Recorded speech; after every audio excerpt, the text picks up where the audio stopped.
Oh, come on. Go live. You're live, girl. Start talking. I know. I'm trying. My Wi-Fi won't let me be great. Hi, everybody. It's me, Sonia. And on this first week of preseason where the games get started, I just want to keep everybody in check and just remind you all, this is preseason. No championships were won nor lost in the preseason. Please do not get too excited about your team's performance. I would like to remind you of the Lions' performance when they went perfect in the preseason and then went perfectly regular season. Wow. On that note, I'd like to welcome you to our broadcast tonight. I'm Sonia Jinx, a.k.a. @Mom23RN on Twitter. I'm joined tonight by my wonderful colleagues and friends, Cleveland Kate and the Sports Jinx, Michelle. How's that for an intro? It was awesome. It was awesome. It was from the heart. I felt it. Great. I felt it. It was from the heart. Good. You know what else is from the heart? My love for cheesesteaks. And one day we're gonna get a T-shirt from Donkey's Place, but we'd like to say thank you. Yes. The official sponsor. Thank you so much to Donkey's ProFootball Place Podcast for sponsoring us again this season.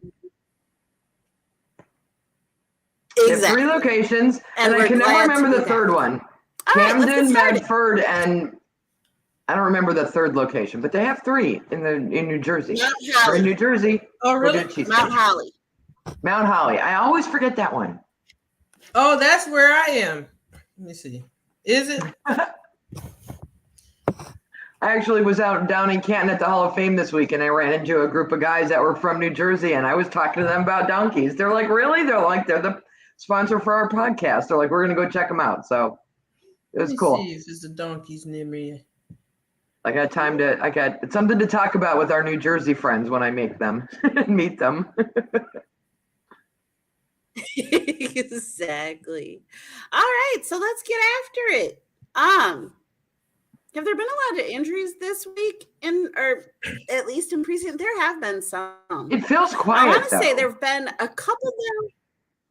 I mean, not like big injuries, not like our star players, but I know a couple of Cowboys have, somebody broke a foot. That's going to be out for a little bit. James Washington. I think so, right? Yeah.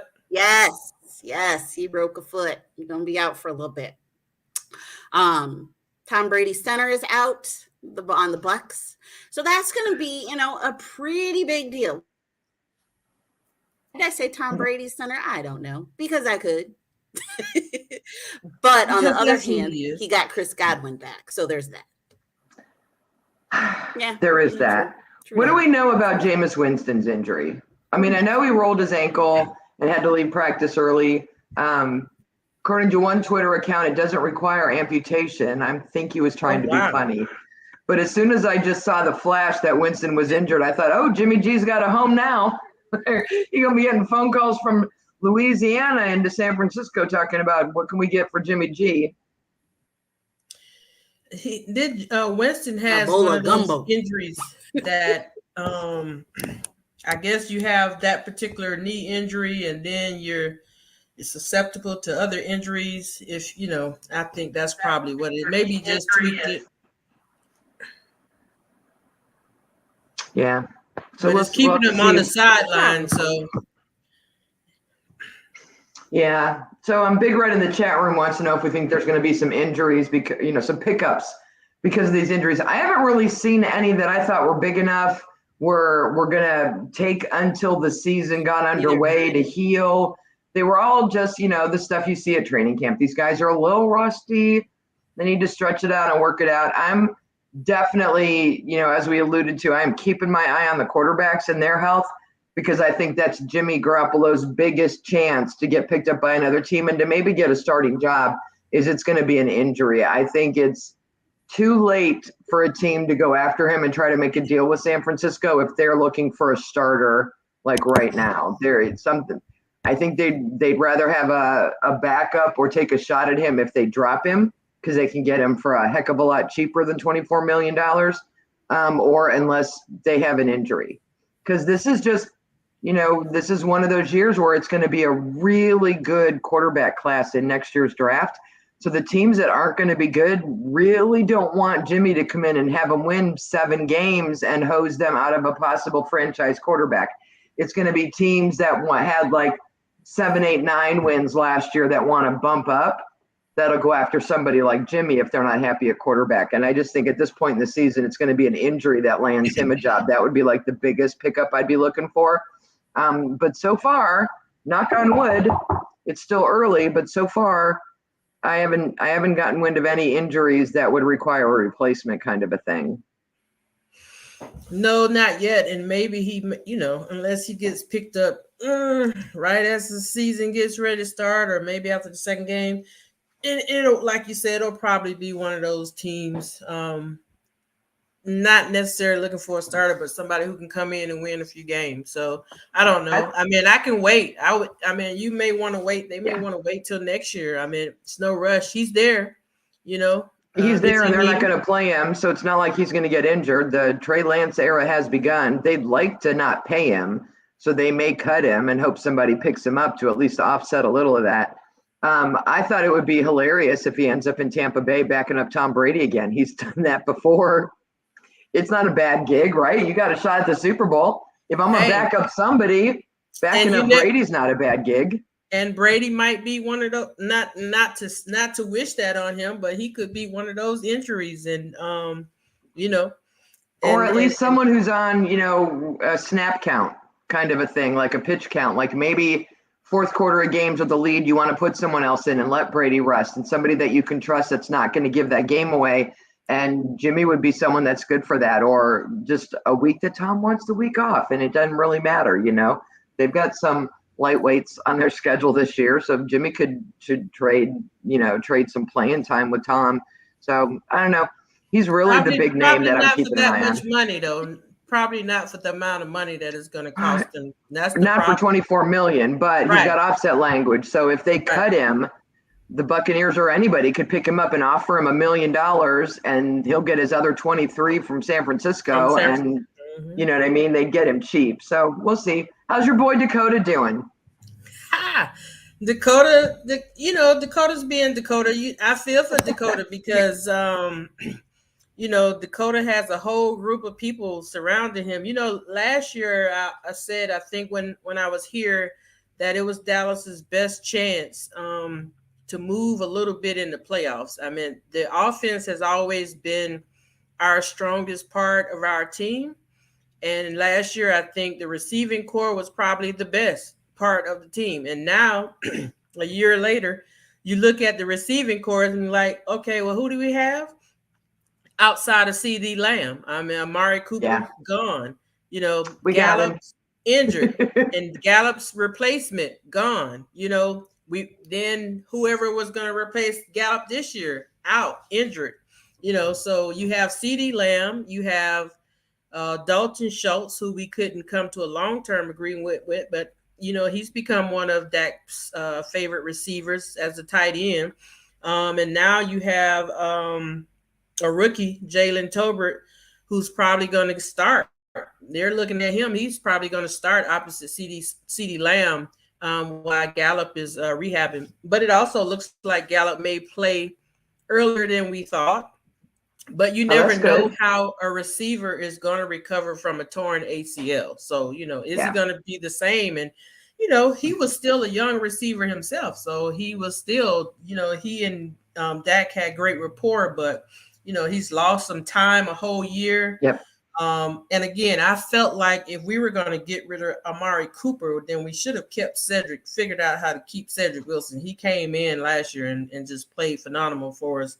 But now we're looking at starting the season with probably CD Lamb and a rookie on the other side. And he's having a pretty good camp, but he's been there 6 years. You already have a rookie that we just got who's able to come in and play above you. So, that's the thing. Dakota has to build up a whole nother rapport with a whole group of wide receivers. And then with Zeke not being the Zeke, that of old, everything just seems new. It's almost like we're starting over.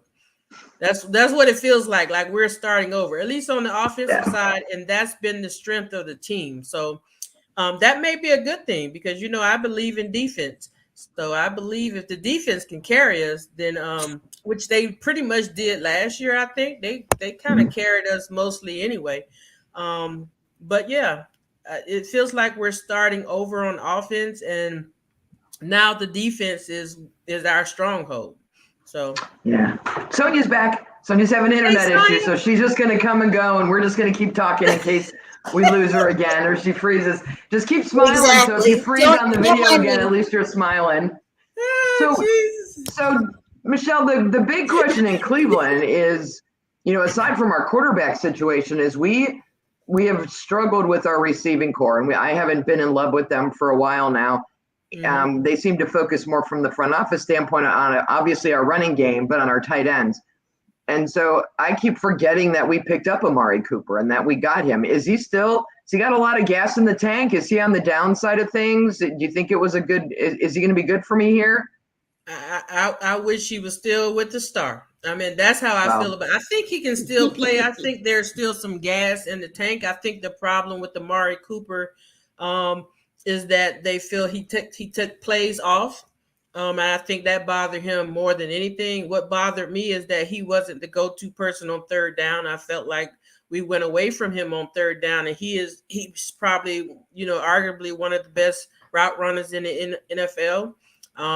Pretty sure-handed, and when you get to third down, you want to have someone you can rely on, and I think that's where we messed up a lot trying to go to CD Lamb, who wasn't quite ready, to take that responsibility. But I think Cooper still has some gas in his tank. So I think it'll be interesting to see because he's going to have to theoretically he's going to have to start the season catching passes from Jacoby Brissett. We still don't know for how long. Susan L. Robinson gave her ruling and recommended 6 games for Deshaun Watson, and now the NFL's appealing it. Who knows how long this process will take or how many games he'll get. They're both taking reps in training camp. I imagine Deshaun will get most of the reps in the preseason if they're looking to him being out for a few weeks. So it might look like Amari Cooper struggling early on in the season as he's trying to figure out which quarterback he's working with, because I don't see a lot of similarities with Jacoby Brissett and Deshaun Watson. So it's going to take these receivers a while to build up a rapport with him. And so instead of the first 6 weeks being like that rusty part and then you're good to go, we're going to have the first 6 weeks. And then if Deshaun's back week 7, then, 2 weeks and then we're on a bye, it's going to be rough. And so I just caution people not to judge Amari too harshly, any of our receivers really too harshly the first 8-10 weeks of the season, because it's going to almost be like 2 completely different seasons here. And I think the blessing for Cleveland is that you have such a great running game, and that's what they rely on, as you mentioned. But they're so strong, and if you can run the ball for first downs, and I think that sustains you guys. And even when you had Baker last year, that running game, it didn't matter who was playing. At one point you lost both starters, and your backup was the person who was helping me win some of my games in fantasy football. So, and we've got Dearness Johnson on contract, and I'm telling everybody from a fantasy football standpoint, if you need some depth at running back, grab him as your number 3 or number 4, because even if Chubb and Hunt stay healthy, Hunt's looking for maybe a trade because we got 4 running backs in the locker room, and I think we're going to be using all 4 of them. So he's back at camp, and they seem to have worked that out. But I think Dearness Johnson is going to get his carries, especially if it's a touchdown-heavy league more than yardage, depending on how those points work. It'll be interesting. Yeah, I had him last year, so I agree with that. Yep. We lost Sonya again. We did. Let's move on to a little bit of Hall of Fame talk. Okay. I was down in Canton this week, Pro Football Hall of Fame, and it was really they're doing a lot of renovations. The stadium's all new. They're redoing. They have this whole Hall of Fame village. It is There is so much more to see and to walk around and do. It's very cool. If any of y'all get a chance to come visit Canton, let me know. Michelle, you can stay at my house. I'll drive you down. I'm about an hour from there, but it's a really easy drive. And what I thought was interesting that first time we met. So yeah. So and I miss those days. Like the first time I met all the ladies from like NFL female, there were like 16 of us, and I was trying to think of what year it was. I think it was 2012 because I know it was an Olympic year because we were watching the Summer Olympics on TV when we weren't at the Hall of Fame stuff, and it was amazing to have a house full of women, and all we were doing was talking about football. See, and I missed that year. I think I was there in 2014. When Derek Brooks and who else went in that year? Derek Brooks and Michael Strahan. Yep. Oh yeah. That class. That was the year that I was there. Yeah. So this year they did a lot of things differently. It's like really their first big Hall of Fame ceremonies, post-COVID.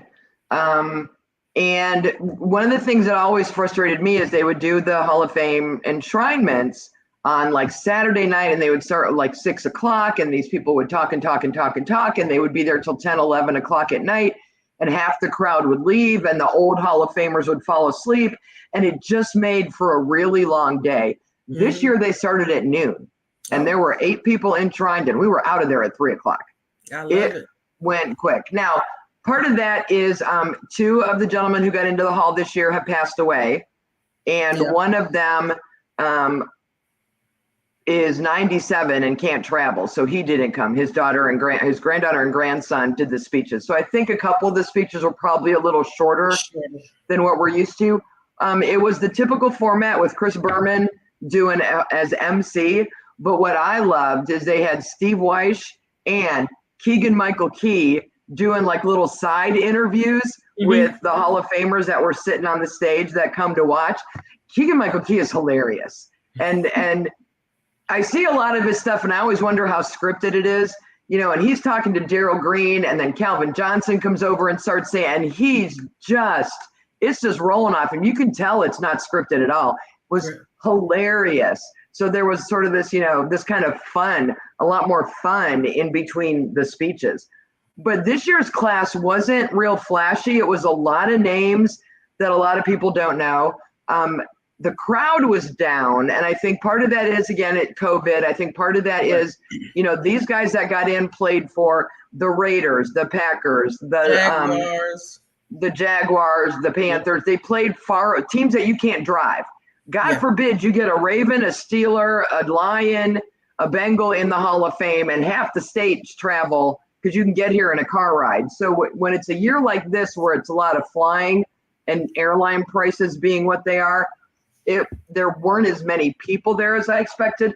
And the names, aside from Dick Vermeil, the coach, a lot of people that I know didn't even recognize the names. And I had to explain to them that, Leroy Butler from the Green Bay Packers was the very first one to do the Lambeau leap. That's a thing that everybody knows. They don't know that he's the first one. Cliff Branch, who passed away in 2019, was a wide receiver for the Raiders. He was actually voted in as the senior committee's representative. So this year we had an official, Art McNally, who's known as the father of instant replay. Instant replay started when he was running NFL officiating. He is 97 years old and couldn't travel, so he wasn't here, but he's still alive. He is the only NFL official in the hall. So you can imagine the jokes they were saying is, they talk about we now have 362, men in the Hall of Fame, and what a great football game that would be if you lined them up on both sides of the ball. And a couple of years ago, Ray Guy got in, the kicker, so we finally had a place kicker, and now they're like, okay, now we can play because we have an official that can, make sure we're doing it. So they had a lot of fun with that. So you had an official get in, you had Dick Vermeil. I know him mostly as being the coach of the Chiefs, the Kansas City Chiefs, but he coached for, I think, the Eagles and Dick Vermeil, the Eagles, somewhere else. So we had those two, and then Cliff Branch was in as the senior committee selection. So once your eligibility's up, you become part of the senior circuit. He passed away in 2019, but he was a wide receiver for the Oakland Raiders. And to this day, when you go to their games, there are signs in the stadium that say "Speed Kills number 21." and that's Cliff Branch. He was number 21, and Speed Kills was an expression, that they used to use when he played, and he hasn't played in years, right? But the fans still remember that, and they bring that with them to the game. Tony Baselli from the Jacksonville Jaguars. The cool thing about him is he was the very first draft selection for the Jaguars when they became a team. And Saturday, he became the very first Jaguar, the only Jaguar in the Hall of Fame. In the Hall of Fame. So wasn't that special? How fitting is that? And I forgot all about Mark Brunell. And Mark Brunell is the one who showed up and introduced him and unveiled his bust and stuff. And I'm like, dude got old. Mark Brunell got old. But wait, I forget it was early 90s when he was playing. I mean, that was 30 years ago. God, I can't even. The early 90s were 30 years ago.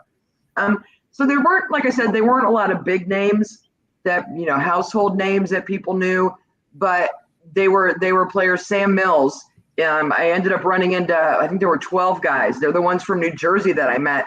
He passed away in 2005. He was known as the Field Mouse. He was 5'9". Like, did he get drafted? Sam Mills in Charlotte. Yeah, Carolina. Trust me, he has a statue out there in front of the stadium. Went to Montclair College, and so a lot of the guys that were there either played in high school or college with him. We're still friends with him. He was in the XFL for a few years. Cleveland signed him in 1981 and then cut him, and they ended up going to Carolina and just kicking butt and taking names. For someone who was 5'9", it is insane what he was able to do on the field, and it was nice to just talk to these guys who were telling stories about him, and that. He's been gone for so long, and that he was still had such an impact on their lives that they all got together and came to Canton to be there for his enshrinement. So that was just a lot of that cool stuff. But they also do these things that don't have anything to do with the enshrinement thing. So during this month, there's an exhibit in the hall for women and who've had an impact on football. So you have Maya Shaka, who is the first African-American woman to be an NFL referee. You have Dr. Jen Welter, who's a friend of our turf football, who was the first referee. Katie Sowers, who was the first coach with the Atlanta Cardinals, female coach. So it was cool to see like one of the rooms just dedicated with pictures and gear and stuff for the women who've had an impact on the sport of football. And I think the thing that I learned, the biggest thing that I learned this weekend, and I didn't know this, they have an award called the Ralph Hay Pioneer Award, and they don't give it out every year. They've only given it out 9 times. They started it in 1972. It is very coveted. This year was the 10th time that they've given this award to people who have pioneered some aspect of football. And this year they gave it to a group of guys called the Forgotten Four: Kenny Washington, Woody Strode, Bill Willis, and Marion Motley. These are the 4 gentlemen that integrated football. The year before Jackie Robinson integrated baseball, these gentlemen were playing football. And it's interesting to me that everyone knows who Jackie Robinson is and everyone knows his name, but you don't know that these 4 guys were the first African Americans to play football, because you don't realize, if you don't think about it, you look at the league now, there's all kinds of color in the league now, but when it first started, there wasn't, and they had to scratch and claw and fight. And so I'm actually writing up an article for our turf that'll be out later this week on these 4 guys and how crazy it is that nobody knows who they are. And I'm super excited that the NFL chose to give them this award and to make a big deal. There's a whole section on them at the Pro Football Hall of Fame website. And I just think it's something that we should know those names. We know Jackie Robinson's names. We should know, Marion Motley played here in Cleveland. I mean, these are players that if you hear their names, they were some of the original NFL players, but maybe you don't realize they were the first African Americans in the league. I think that's fantastic. You said, how often did you say they give the award out? They just do it when they find someone that they feel should get it. They gave out the first one in 1972. So that was 50 years ago. And this is only the 10th time that they've given it out. So, it's a pretty big deal when they decide that they're going to do one. The last one I think they did was in 2016. So, every 5, 6, 10 years, they take a look at what's going on and see if somebody has earned this award. And I think it's pretty cool. I think because I'm at the age I'm at, I'm 56. My dad would have been close to 90 if he was still alive. He's the one who got me into football, and I learned to love the guys that played in leather helmets and that had day jobs because football didn't pay and you couldn't support your family on football. And if you got hurt, that was it. You were done, and there was no insurance or any of that. Like the guys that created this game and made it and got it going and never saw the benefits that these kids are making. These kids making their millions today don't have a clue with these. So I've always, the senior Hall of Famers were always, had a place in my heart. And so to see these guys get recognized for their contribution it's a big deal. Yeah, it's always great. It's always good. And just like you said, the people who started the game, the folks who had to go down in the trenches, they have the same injuries. They have effects that we're just learning about now that they had to suffer through all those years without the insurance, without anybody taking care of, or without anybody even knowing why they probably was going through some of the things they were going through. But such a great honor. Yeah. So that's all I got on Hall of Fame week. I don't know if you ladies watched the first preseason game of the year, Jacksonville Jaguars 11, the Las Vegas Raiders. I'm to spend all year remembering their name, and they've been in Vegas for a while, 27.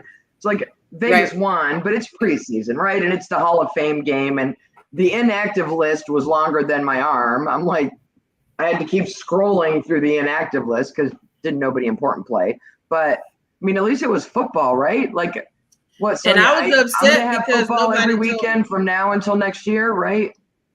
Yeah, I missed the game, most of it anyway. I turned the TV on. I kept saying to myself, "There's a game coming on in 3 days," and then somehow those 3 days happened so fast. Then I forgot, and I just happened to, when I'm getting ready to go to bed, I'll turn the TV on, and I just happened to turn. I'm like, nobody told me it was a football game on. What?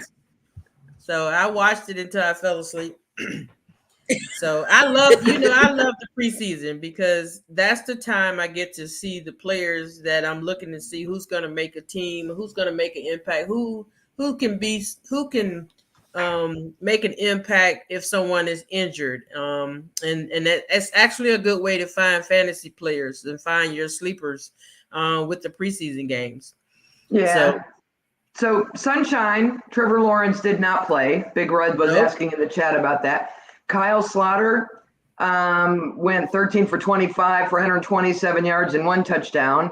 Mm-hmm. And then Jake Lutton went 10 for 17. So like their quarterback ratings were like 83, 80, somewhere around there. It was not, we don't watch some of these preseason games aren't about us. They're not about entertainment, and they're really not about winning and losing. They're ultimately about getting that roster down to 53.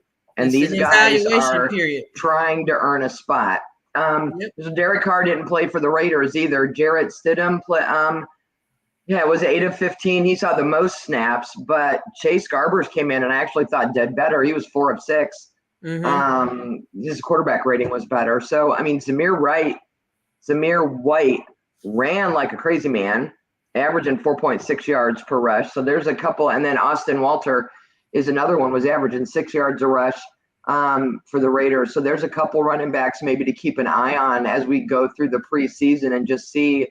They're not going to be starters, but they could very well be guys that are getting a good number of reps. And some of these teams could end up running a 2 running back system like we have in Cleveland and some other places do. You look at Carolina, where my Baker Mayfield went, and it's a very similar offense to what we have here. The problem they have, though, is Christian McCaffrey. You can't keep him healthy because he's got to carry 90% of the load for that offense. And so I feel better about running 2 running backs because I can hopefully keep them healthier longer and keep them off the COVID list. So I think the Raiders and the Jags are both teams that they have really good quarterbacks and they have good passing games, but they need to find some balance with their rushing game this year. And so that was, for me, what I was more interested in was looking at how they ran the ball and then looking at their box scores the next day just to see what was more effective, their running or passing games.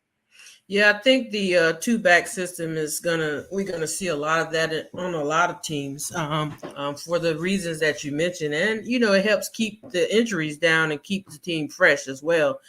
Because we have 17 games a season now, right? It's they have an one extra more game, but one more game. It's like 5 games for them, but one more game.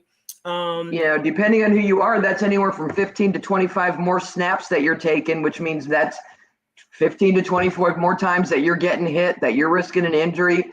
Yep. Running backs take a lot more of a beating than wide receivers and tight ends do. Yeah, absolutely. Their careers are half as long. So I think they're going to need to find a way to balance that out as we get through the COVID era and people are staying healthier from that standpoint for the whole season. Now it's like, but now you got to get through with that 17 games. And so we'll see. It'll be interesting. And they cut the preseason games. We only have 3 preseason games, right? And so that means that's hard. Most of the starter. Well, if the starters get any rep, that'll be this next game, the second game, if they play. If they do, but and it's going to be. I think what we're going to see is we're going to see some teams where we aren't going to see the starters at all because they have so many decisions they have to make to get to 53 that they have to give these second, third, fourth tier guys some game time to make decisions. And then you have teams where they want to get their starters some reps, even against a second tier defense. If the defense is resting their starters, I need to get my offensive starters in there and start getting the rust off and getting them into shape for the season. But, one of the things that we always say is those first 6 weeks are absolutely a crapshoot. Anything can happen. You look at Carolina last year, started 3-0 and then lost like 11 games in a row. It's those first 6 games are a completely different thing than the rest of the season. Everyone's shaking off the rust, figuring out who they are, trying to figure out what their identity is. And I don't remember it taking that long into the season before. Maybe it's because, the off-season stuff, there was more and 2-a-days and all of that, and then 4 preseason games. I felt like it was by week 3, we were pretty much whipped into shape. And now it just feels like they're coasting until week 6 or 7, and then they finally look at the Kansas City Chiefs last year. I'd written them off by week 6. I'm like, they don't know what they're doing. They can't protect Pat Mahomes. It's a hot mess. And then they turn around and did what they did. So it's so unpredictable right now with the way we've got the offseason and then the preseason. The difference is the practice schedules, and they don't practice as much as they used to, and they don't, because of the collective bargaining agreement. And so once they cut that back, it takes them a little longer to get into their groove. And basically they're using like the first 3 games is like practice. That's where they actually start getting themselves together because they're missing so much on the front end. And so because everybody's worried about injuries, I'm like, and then they come the first game and they get injured. So it's, still it's the same thing. So, but we got another question in the chat room. Could we get away from the spread offense to keep quarterbacks healthy? I'm seeing a lot more, at least in the games that I see in my division and stuff. I'm seeing a lot more of the RPO, the run play option, so that the quarterback can either get rid of the ball quicker or hand it off. If you've got a quarterback who's smart and can see the field and make a quick decision, they're taking less hits because they're getting rid of the ball faster. Yeah, and the NFL kind of it's kind of copycat when they say copycat league, but that's what they play in college. So when they come in from the college, they're playing in a spread offense. They're playing that type of offense. So you're trying to institute a lot of that into your NFL game, and instead of trying to make them go up under center and do the things, then you adjust to how they've been playing. So that's what we see. So it's a whole like chicken and the egg thing, right? Yeah. So the spread offense was really big in the NFL. So all the college coaches started doing it so that their players would be NFL ready. And then by the time they came out, the NFL had gone to something else. And now they're like, okay, but now all my players, now I got to change my NFL offense back. And so these players have come out the last few years that are really talented in a spread offense scheme. And so now I think the colleges are going back to something different.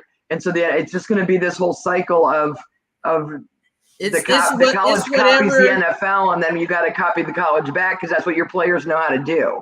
Yeah, it's whatever works. It's whoever wins, whatever they were doing, that's what everybody wants to do. And so the Ravens win a Super Bowl all those years ago on defense, and then everyone starts toughening up their defense again. And then, you get Kansas City and they're just whipping the ball all over the place. And now we're all just whipping the ball all over the place again. You're right. Whatever team has the most success, everyone's like, oh, we need to do that. The only problem is you get a team like we had Tampa Bay. Go ahead. Yep, yeah. You got a young coach win, so then everybody starts hiring young. Everybody wants a young coach with Lex's, experience. So that's what they do. When actuality, they don't realize that it still goes down to this. As I say, Dana's not here, but defense wins the championship. Look at the Super Bowl last year, right?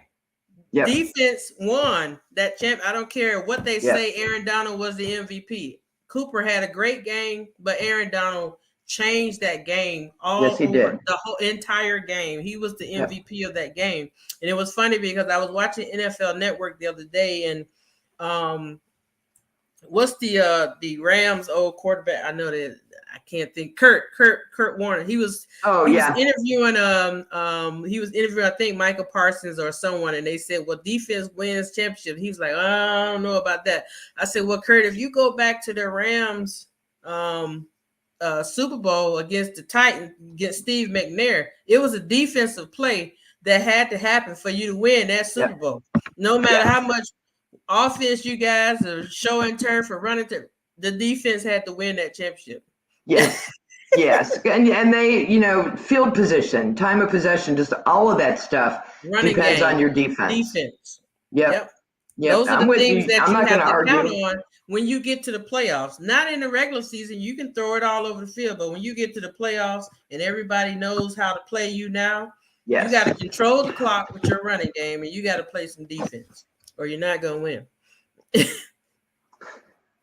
Sonia said she's trying to come back in, and I don't know how to let her back in. Because then we're gonna have to keep talking all night because she's got the controls. She's the one who will tell us when we're done and shut it off. I can't even turn it off. I was about to say, didn't she let us in? She have to come in and get us on. She did. People are going to be stuck with us all night. We're not going to be able to stop talking because Sonia can't get back in. It's never a dull moment here at the Archer Football Podcast. See, she needs to try to use her phone. Oh, something. We'll see if she can drive. The last thing I want to add, so we talked about the Cowboys a little bit. We're going to be doing our Pick'em show in a couple weeks. So since it's just me and you, what's going on with your division? Who should I be looking at to win? What are you, NFC West? East. NFC East? Oh, that's right. I still don't know how you're in the East. The NFC Cowboys, East. Washington, the Commandos. Philadelphia, and the Giants. Commandos, Commanders, Commodes, whatever that Washington football team. Commandments. The Commodores. Eagles. Washington, Philadelphia, New York. No, Giants.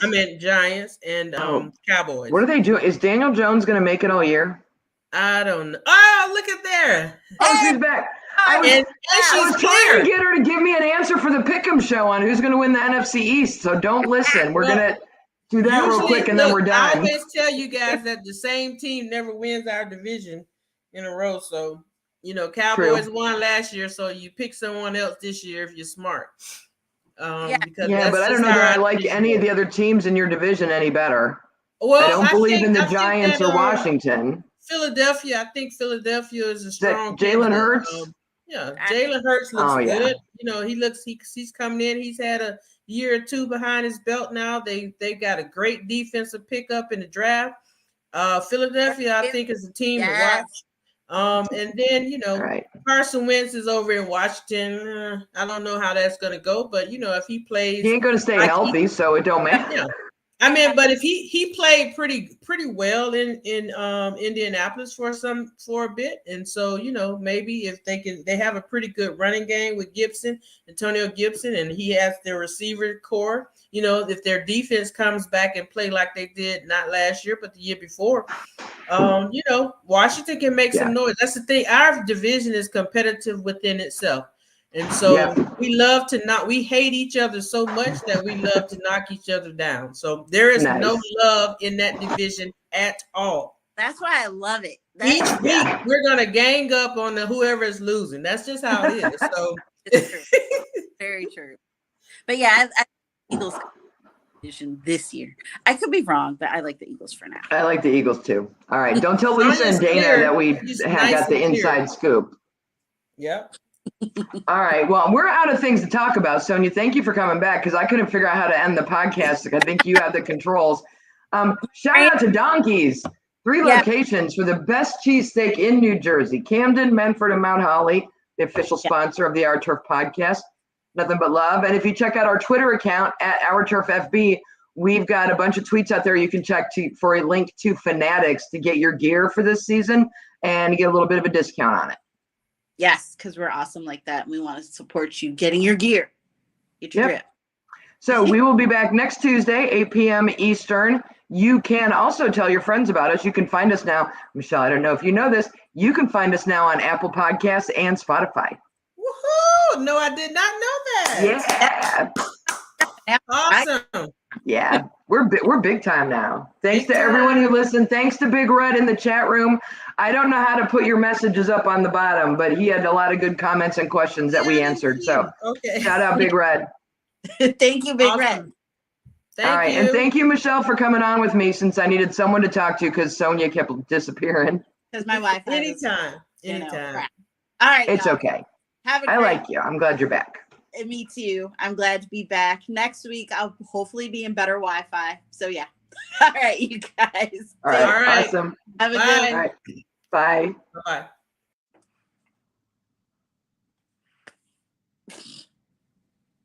Okay, it should be over. It's still going. I love technology. Crap, right? You know what I heard about Dana? No.